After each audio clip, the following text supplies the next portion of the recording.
Hello बच्चों, good morning.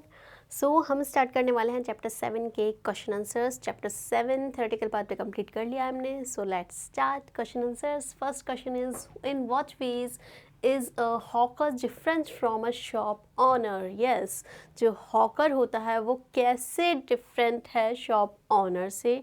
Hawker जो होगा आपको पता है कि उसकी कोई परमानेंट शॉप नहीं होगा, है ना।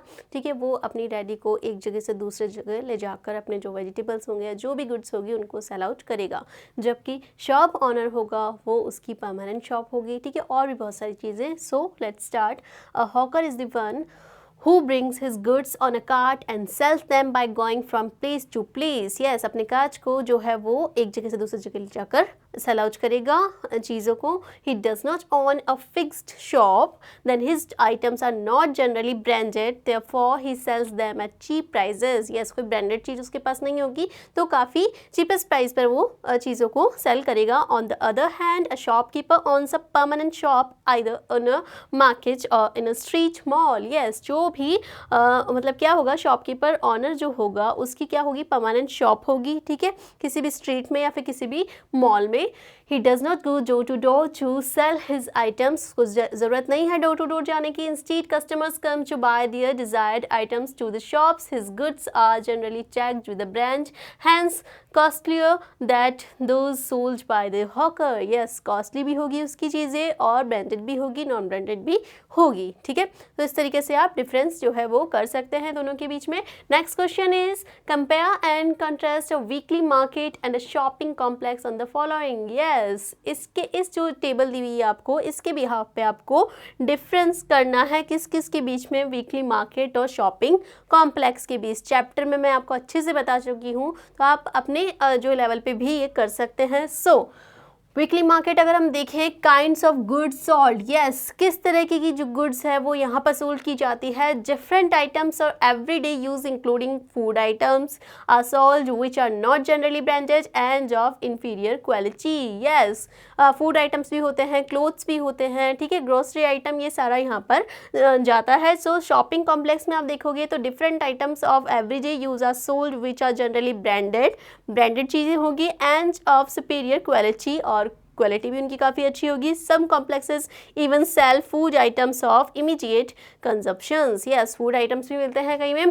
प्राइजेस ऑफ गुड्स कैसी होंगी दोनों की, देखिए इनकी प्राइजेस जो होगी वो goods are low, prices of goods are usually high. ठीक है, सेलर्स कौन होंगे इनके, स्मॉल ट्रेडर्स होंगे और हॉकर्स होंगे, वो वीकली मार्केट के सेलर होंगे।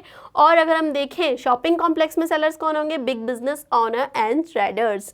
एंड बायर्स कौन होंगे भाई, खरीदार कौन होंगे, people belonging to the low income group. Yes, जिनकी इनकम कम होगी वो वीकली मार्केट से शॉपिंग करेंगे। So people belonging to the upper and middle class वो कहाँ से करेंगे, शॉपिंग कॉम्प्लेक्सेस से जो है शॉपिंग करेंगे। सो next question is explain how a chain of markets is formed, what purpose does it serve. Yes, chain market किस तरीके से बनता है, ठीक है, और कैसे ये अपनी सर्विस देते हैं। A chain of markets is formed in the following ways, like goods are first produced in the factories. Yes, factories में goods का production होता है. Then the wholesaler buy the products in bulk directly from the producers and store them in godowns. Yes, जो भी producer होगा वो क्या करेगा, wholesaler होगा, वो products को bulk में खरीदेगा, then उनको store करेगा अपने गोदाम में, अपनी शॉप में। फिर उनसे कौन खरीदेंगे, retailers from different parts of the city come to buy goods in smaller quantities from the wholesale and sell them to the end consumers. Yes, और रिटेलर्स उनसे खरीदेंगे और किसको बेचेंगे, वो कंज्यूमर को। ठीक है, The hawkers also purchases these goods either from a wholesaler or a retailer to sell them in different localities. In this way, a chain is formed from factories to consumers. This is called a chain of markets or market chain. Yes, जो particular factory होगी वहाँ से wholesaler के पास आया, wholesaler से फिर किसके पास में आया, retailer से। ठीक है, retailer या फिर shopkeeper, neighborhood shopkeeper, ठीक है, इस तरीके से इनसे, और फिर किसके पास पहुँचेगा वो गुड, कंज्यूमर के पास में। तो ये क्या बन गई, एक तरीके से आपकी मार्केट चैन बन गई, chain of market.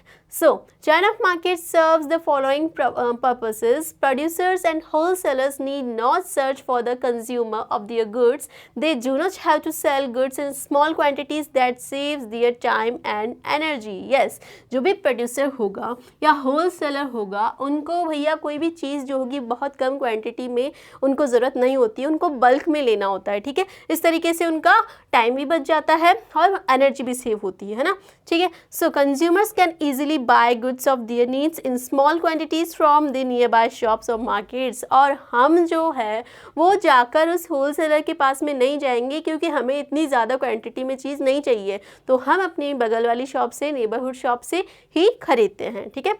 So next question is all persons have equal rights to visit any shop in a market place. Yes, do you think this is true of shops with the expensive products? Explain with examples। yes, किसी भी market place पर जाना, ठीक है, सबको equal right है किसी भी मार्केट प्लेस पे जाके शॉपिंग करना, ठीक है। तो इसको क्या ट्रू है ये? तो yes true, this is true. और साथ ही बताना है कि जो शॉप्स है वो वहाँ पर एक्सपेंसिव प्रोडक्ट्स मिलते हैं, तो उनको एक्सप्लेन हमें करना है।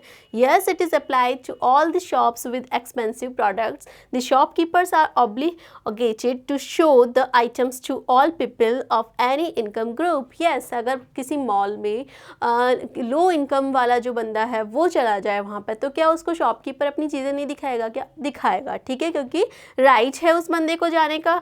It is all up to the consumers whether they want to buy। yes, अब वो कंज्यूमर पर है कि भाई वो उसको खरीदना चाहता है नहीं खरीदना चाहता है, देखना नहीं देखना ऐसे मना नहीं है, है ना, ठीक है। आपने देखा था कि किसी तरीके से सिक्योरिटी गार्ड ने घूर कर देखा था, ठीक है, जब सुजाता और कविता शॉपिंग कॉम्प्लेक्स में गए थे, है ना, क्योंकि उसे लगा था कि ये शायद नहीं खरीद पाएंगे, है ना, ठीक है। तो लेकिन उसने रोका नहीं, है ना।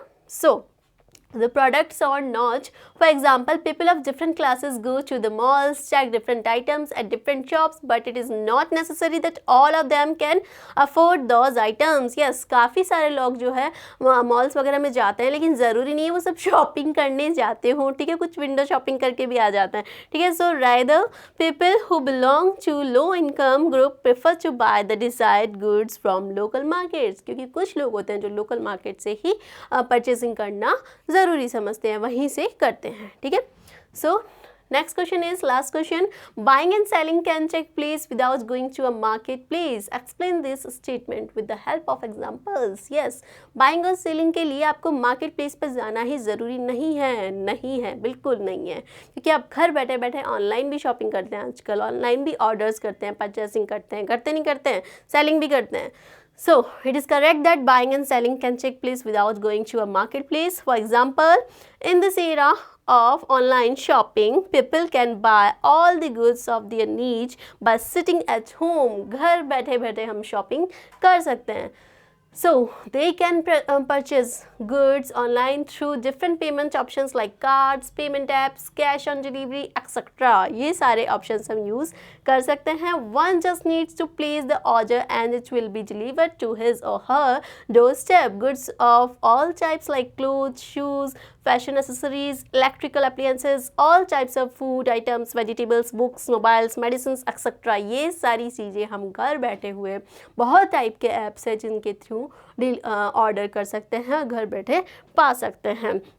Are available on the online shopping stores. Yes बच्चों, तो यहाँ पे आपके क्वेश्चन आंसर्स कंप्लीट होते हैं। आई होप आप लोगों को चैप्टर विद क्वेश्चन आंसर समझ में आए होंगे, ठीक है। तो इसी तरीके से आप इसे अच्छे से देखिए, समझिए। Thank you so much.